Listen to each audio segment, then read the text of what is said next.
એક તરફ ગીરમાં પ્રકૃતિ સોળે કળાએ ખીલી છે તો હવે વાત કરીશું કોન્ક્રીટના જંગલમાં સર્જાયેલા ખાડા રાજની।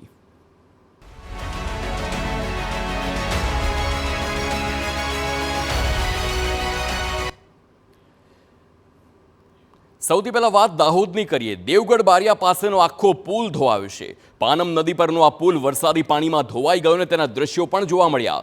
પુલ પર મોટા ખાડા પડી જતા લોકોને હાલાકી પડી રહી છે।